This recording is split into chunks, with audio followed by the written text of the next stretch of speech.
Amantes de la naturaleza, bienvenidos a este especial de Halloween. ¿Sabían ustedes que en la naturaleza abundan los ejemplos de animales que se disfrazan? Antes de empezar con la teoría, los invito por ejemplo a mirar esta fotografía. ¿Pueden ubicar el animal escondido?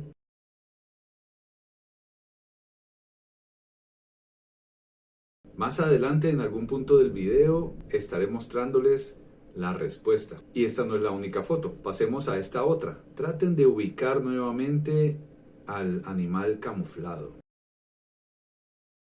¿Ya lo encontraron? Una más. Esta es más difícil. Deben hallar un leopardo de montaña entre las rocas. No voy a dejar las respuestas en el final porque entonces mucha gente se va a saltar rápidamente. En algún punto del video estaré dándoles las soluciones. Y aquí va la ñapa. En esta hay más de un animal. A ver cuántos logran ubicar. Esta sí tendrá las respuestas al final del video. Ahora sí, entremos en materia. ¿Qué es el mimetismo y cuáles son los diferentes tipos de camuflaje y mimetismo que existen en la naturaleza? Vamos allá.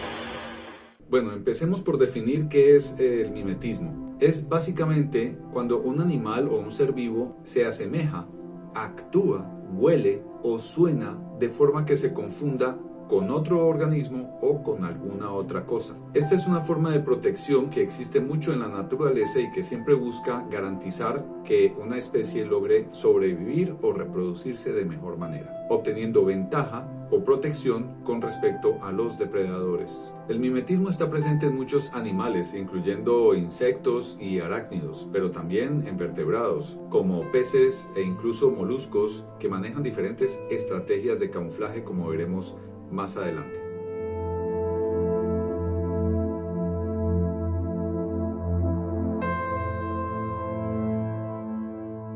Las dos formas más comunes de mimetismo son el mimetismo batesiano y el mimetismo mülleriano, nombrados así en honor a los naturalistas que los describieron por primera vez, estos señores de acá. En el caso del mimetismo batesiano, estamos hablando de un organismo que es comestible o que no tiene ningún tipo de protección diferente a la de parecerse a un organismo más peligroso. Entonces tenemos dos poblaciones de organismos que coexisten en donde el depredador no sabe cuál es comestible y cuál no.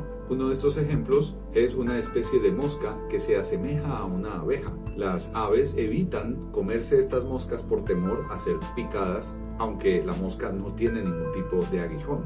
En el caso del mimetismo mülleriano, el modelo, es decir, el organismo que se disfraza, también es venenoso o tiene un sabor desagradable, al igual que la otra especie. Es decir, son dos especies que coexisten y ambas son tóxicas o nocivas para el depredador. ¿Cuál puede ser la ventaja de este trabajo en equipo?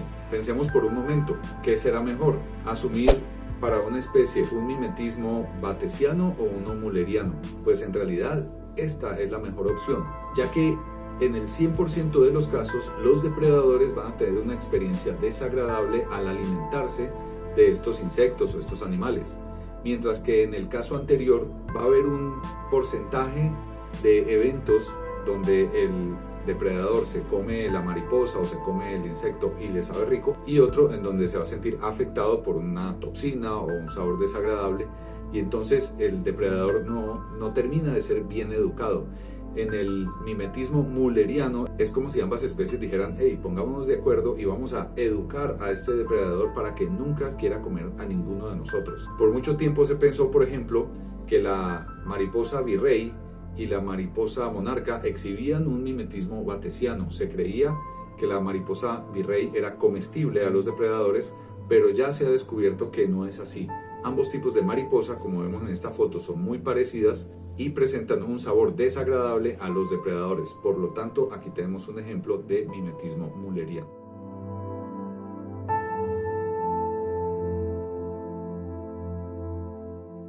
Pero estos no son los dos únicos tipos de mimetismo que existen en la naturaleza. Otro tipo de mimetismo es el mimetismo wassmanniano, también nombrado por su descubridor.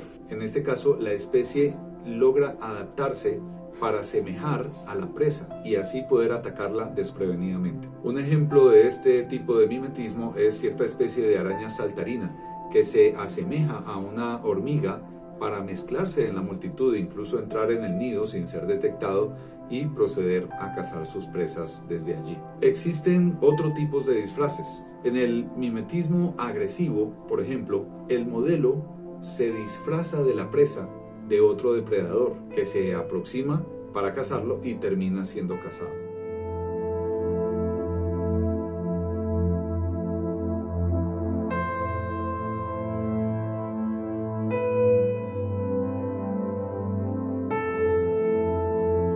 Ahora bien, aparte del mimetismo, también hay que entender que existen tipos de camuflaje. Hay especies que logran parecerse a algo para poder ocultarse en los alrededores. Estos son algunos ejemplos de camuflaje visual en la que algunos insectos o arácnidos logran desaparecer con respecto al fondo y podemos ubicarlos fácilmente en estos casos porque están en todo el centro de las imágenes. En la naturaleza sería mucho más difícil ubicar especies que se mimetizan de esta manera. En este punto hay que explicar la diferencia de lo que es una coloración críptica y una coloración conspicua.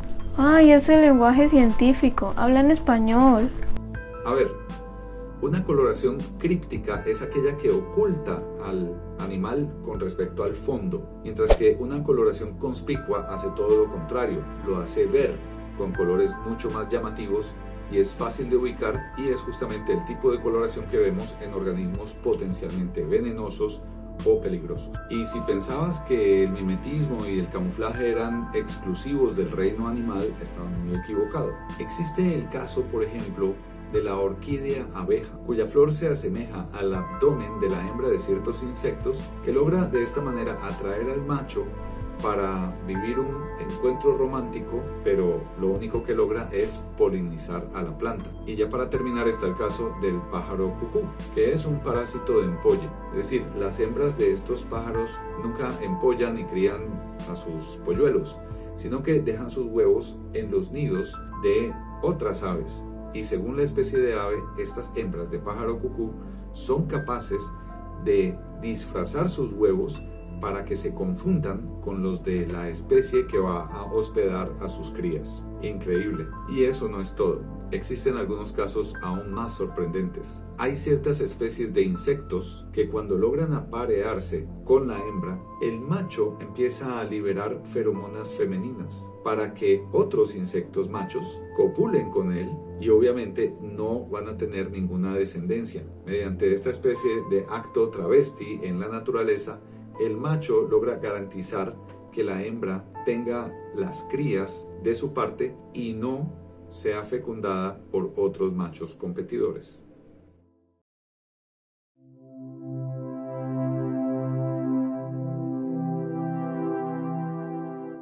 Y bien, llegamos así al final de una entrega más del Diario del Naturalista. No olvides dejar tus preguntas en la sección de comentarios y recuerda que ya nos estamos preparando para celebrar los primeros 1000 suscriptores del canal. Sigue el enlace que está en la descripción para recomendar nuevos suscriptores. Si tienes una cuenta de correo institucional y te suscribes desde tu cuenta personal, duplicarás tus oportunidades de ganar y por cada nuevo suscriptor, estas posibilidades continuarán duplicándose sucesivamente. Entonces, ¿qué esperas? A buscar nuevos suscriptores. Hasta luego.